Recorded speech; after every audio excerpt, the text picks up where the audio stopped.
Welcome to the Women Inspired podcast, brought to you by Modern Well, a beautiful woman-centered collaborative workspace in Minneapolis, Minnesota.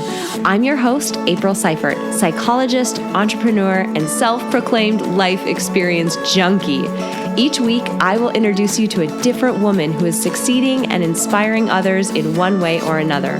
We'll dive into her story, her successes, failures, and the lessons she has learned along the way, all with the goal of inspiring you to listen to that inner voice who keeps reminding you that there is something you want to take action on.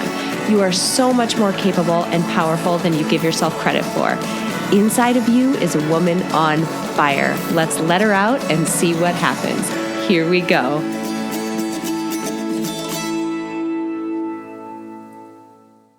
What's up, everybody? Welcome back to the Women Inspired podcast. My name is April Seifert, and I am your host. And I'm so glad you showed up for today's episode because it is going to be a short but very powerful episode. So I'm releasing this on a Friday, which means there's no guest today. So my Wednesday episodes always feature an inspiring woman as a guest. But today, I wanted to spend a few minutes diving into a topic that is extremely impactful and can literally change the way that you experience your daily life. I'm not even exaggerating. Today, we're going to talk about our addiction to negativity. So before I dive in, let me start by telling a little bit of a story. So if you follow me on social media, you know that I am knocking on the door of the third trimester of a pregnancy. And, with pregnancy comes what feels like an unending slew of ups and downs and body changes and mindset fucks and totally unexpected surprises at almost every turn, it seems like. Well, I recently gave a talk to a group of women in data science. I work in the field, and it's still a pretty male-dominated field. So I spoke to this group of women about my experience, and I led them through an exercise to rid them of self-limiting beliefs. Now, the venue was a pretty restaurant in the Minneapolis area, and as I was standing at the front of the room, I was getting, my notes in order and my presentation in order, and I was looking all pregnant up there. And a server came up to me, and here's how that conversation went. She said, "Can I get you a glass of water?" And I said, "Yes, actually, that would be great. I'm about to speak for about an hour or so, and I think I'm going to need it, so thank you." And she had just this most concerned face. And she replied, "Is this your first pregnancy?" And I said, "Nope, it's actually my second." And she had just this devastated face. And she said, "Oh my gosh, that is the never-ending pregnancy. Doesn't it feel like it's taking forever?" And I looked at her and I said, "Well, actually, I've been so busy with my daughter and my businesses that I'm kind of losing track of time, and it's flying by, and I'm afraid it's actually going to be over before I know it." And then she paused for a second, and then she dug back in. She said, "Well, how old will your daughter be when this one is born?" And I said, "She'll be about 2.5. Same devastated face, same just shocked look on her face as before. "Oh my gosh, 2 kids in diapers. How will you ever manage?" And I said, "I think we'll do okay." And I went back to getting my presentation set up. It was hysterical. So what I want to illustrate with this anecdote is the reliance this woman had on relating to me through negative details about the situation. Now, it's important to note, it's not like anything she said was untrue, right? I mean, some women do experience extremely long-feeling pregnancies. There's a reason why people say, "Hey, you're not going to be pregnant forever, I promise." I mean, it does tend to feel long sometimes. And I can also think of about 1,000,000 things I'd rather be doing than changing a whole bunch of diapers. So nothing she said was untrue. But she chose to focus on those negative aspects as an attempt to relate to me somehow about this experience. And it happens time and time again. And hell, I've been guilty of it at times. We do it to ourselves by focusing on the negative aspects of different situations, and we do it to each other by bringing unnecessary negativity into our interactions with each other. It happens so often, but the kicker is it doesn't serve us. It actually causes us to experience more negativity in our daily lives, which, if we're being honest, none of us want. So this is what I call the negativity addiction, and it's what I want to focus on for today's little mini episode. So today we're going to talk about what the negativity addiction is, and I'll talk about the negative impact that it has on our lives, and we'll focus on what to do instead. Now, I'm going to actually talk about this from two different perspectives. So first, we're going to look at this addiction to negativity that we ourselves have in our own lives. And then we're going to flip the script a little bit, and we're going to look at how we bring negativity into other people's lives through our interactions with them. So we're going to focus on both perspectives today. And this is one of those times, I've talked about it a bit in prior episodes, where your brain can be your biggest barrier or your most powerful asset. And you get to choose. So which is it? I hope you'll stay with me during this episode because it truly has the power to fundamentally improve the way that you experience your day-to-day life. All right, so let's get after it. Let's start with the definition before we go any further. What exactly do I mean by the negativity addiction? And I should warn you, this is my own personal definition. I'm definitely going to be talking about some psychological principles in this episode, but for this definition, it's my own. So I'm going to let you know right now that with this definition, I'm sort of wandering off the evidence-based path, and I'm kind of giving a definition that's all my own. So negativity addiction is our tendency to automatically and more easily perceive negative events and details in the world around us.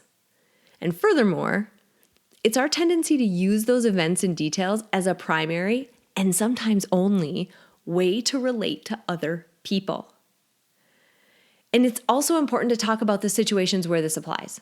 So before we go any further, I want to make a really big distinction here. For the rest of the episode, I need you to assume that I'm talking about your normal everyday life. I am not talking about days or times when something truly catastrophic, objectively difficult happens. Things like losing a loved one, being diagnosed with a disease. The techniques that I'm going to go over might help in those situations, but for today's discussion, for the purpose of this episode, assume that I'm talking about your normal everyday life. So think about that definition I just gave you. And I'm certain when you do, you can think back to a time when it occurred in your own life. Hell, I've been actively working on combating it for so long in my own life that I now see it everywhere. I bet I could name 5 times that it happened yesterday alone. And the problem with this, again, is that it does not help us live our most happy, fulfilled lives. And that's where I want to dive in now. So you've probably heard people talk about how, the perception you have about something is everything. The attitude that you choose to have and the things you choose to focus on in any situation will shape your perceived experience in that situation. I'm going to say that again. The attitude you choose to have and the things you choose to focus on in any situation will shape your perceived experience. And it's true. Your brain has an incredible ability to goal seek. If you give it a goal or you give it something to look for, it's going to be incredibly good at finding it. And it all goes back to a psychological phenomenon that I talk about so often on the podcast. Your brain, and here we're talking about like the reptilian caveman part of it, it's a total creature of habit. Its goal is to keep you alive and keep you moving through your life while expending the least amount of energy possible. It is lazy. And we all know that the more you practice something, the more it becomes habitual. And habits are easier to execute than things that we have to think hard about. Now, I'm pretty sure you know where I'm going with this. The more you focus on negative things in your life, the more you are going to automatically see them. And the more you see them, the more negative your overall life experience will seem. And who in the hell wants that, right? The good news is that there's something you can do about it. If you flip the script a bit, the more you intentionally force yourself to look for the positive, to look for things to be grateful for, to focus your thought and energy on those good things, the more your brain's habit will change. It is like changing any other bad habit. You're going to work hard in the beginning, but soon muscle memory is going to take over, and it's going to become more and more automatic and easier over time. And this is something that I've been actively doing in my own life for the past couple of years. And let me tell you, life is fundamentally different when each day seems more positive. This is why things like vision boards and gratitude journals, this is why they work. They intentionally give your brain a goal to go after, and eventually your brain forms a habit and begins to be really good at finding that goal. Now, I want to take a pause here and say what's up to the naysayers, because I'm sure there's some out there. And I can hear you saying already, if you haven't already shut this episode off and haven't gotten to this part, but whatever. I'm going to address you anyway. I can hear you saying, isn't all of this a bit Pollyannish? I mean, bad things do happen, and this is like super unrealistic to be just focusing on the positive, right? So I'm going to respond to that by using an analogy, because I stink and love analogies. I use them all the time. And the analogy I'm going to use is basketball, which I barely know how to play, by the way, but it's a good analogy anyway. There is a difference in basketball between free throw practice and a game. Practice develops muscle memory. Practice develops a habit, if you will. Now, just because bad things happen in life does not mean those are the things that we practice outside of the big game. Your mindset practice is exactly that. It is a practice. Life, as it's unfolding, that's where the big game happens. So, just because bad things happen in life, the barista gets your Starbucks order wrong and someone cuts you off in traffic and your coworker is annoying again. I actually have really good coworkers, so I don't relate to that one right now, but in the past, that was the case. Your kids have a particularly needy day. Just because these types of things happen in life does not mean that you practice them. I mean, that's akin to practicing missing a bunch of free throws because you might miss some in the big game. That's the dumbest thing ever and a surefire way to become an awful basketball player. Instead, you should train yourself, and when you're shooting free throws in a practice, you're training yourself to find that basket as much as possible to minimize the likelihood that you're going to miss.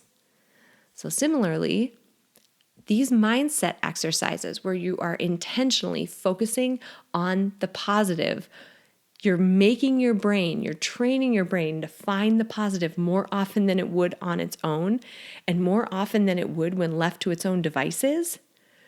Those are exercises similar to free throw practice. So here's what to do. Force yourself to intentionally find one positive thing every single day, every day. Take one beautiful photo on your phone. Write in a gratitude journal. Call one friend and give them a compliment. Do something every single day. And I want you to do this practice every single day. These are your free throws. Then, once that becomes habitual and easy, I want you to up the ante and increase the amount you're practicing. Your outlook is going to change. The way you experience life will change. Now, there's a variable in all of this that you can't control. I mentioned at the beginning of the episode that I was going to talk about this topic from two perspectives. Well, the second perspective is that other people in your life who you can't control, they'll bring negativity to you through their interactions with you. The pregnancy anecdote that I gave with the server, before the talk that I gave, that's one great example. I can't control what she's going to say. I can't control the fact that she's going to keep going back to the same negative things and search for them in an attempt to just try to make a connection with me.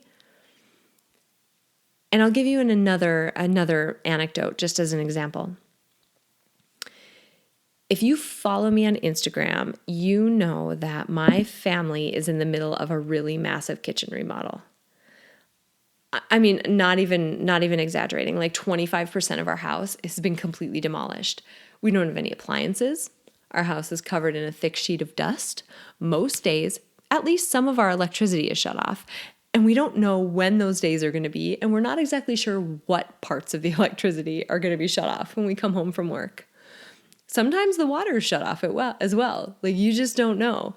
It's loud, it's dirty, and our lives have been objectively disrupted. And that's what every single person who asks me about our remodel wants me to say to them. That's what they want me to focus on. No matter how many times I redirect them, they always come back to wanting to ruminate on one of these negative aspects. Oh, you're sheetrocking soon? Well, do you know how dusty that is? Oh, the noise must be unbearable.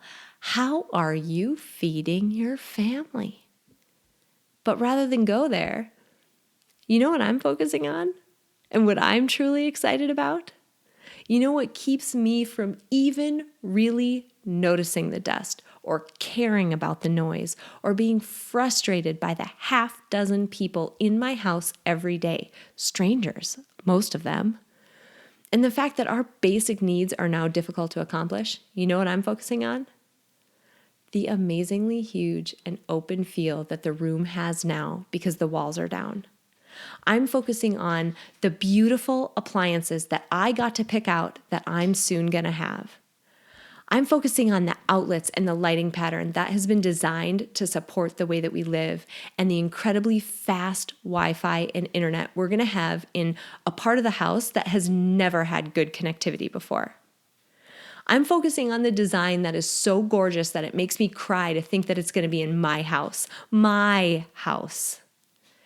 The electrical system in our 100-year-old cottage-style home is being upgraded and modernized.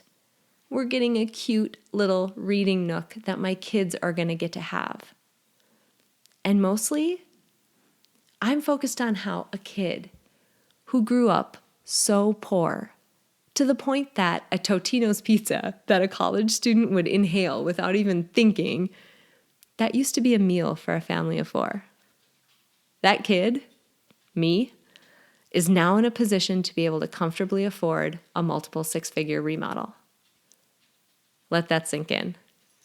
There's some gratitude behind that, man. So, hey strangers, you want me to focus on the negatives? No, I can't do it. There are too many positive things that crowd them out. I can't and I won't do it. And no matter how many times you try to divert our conversation back to the dust, the noise, or the inconvenience of it all, I'm not going there. I'm not going to bite. Not only am I truly grateful for every point that I just mentioned, but I need to keep my head in the game. This remodel is not small. It is not fast. And if I death spiral down a path of negativity now, it is going to be a long road, my friends. So don't ask me to go there, because I'm not going to. And that brings me to another analogy. I love this episode because I get to use fun analogies. So imagine you are standing on the sidelines of a marathon. You're watching people run. Big packs of people are running past you. Some of them, yeah, they look okay. But many of them, they look like they're in pain. Regardless, all of them have worked really hard to be there. They're in the middle of a long race and they're trying to keep their head in the game. Much like I am with this pregnancy or our massive kitchen remodel. And as much physical training as they've put in, they've done an equal amount of mental training to stay focused, positive, and moving forward. I mean, think about it. You don't start a marathon and start thinking about, wow, my shoes don't seem like they fit really well, and wow, I'm kind of hungry and that feels weird, and wow, this is hard, and oh, I'm kind of tired, and wow. Like, you don't go down that negative path. You're never going to finish. You keep your head in the game and you keep it focused positive and you keep your eye on the dang prize, which is that finish line, as much as you possibly can. Yeah, you're going to falter a little bit, but you keep your damn eye on that prize. And that's what gets you to the finish line. But that's not the analogy I'm giving. I'm talking about you, the bystander, the person who's spectating at that marathon. Think about you in that situation. What kinds of things are you yelling out to those runners? You're now in that second perspective that I talked about before.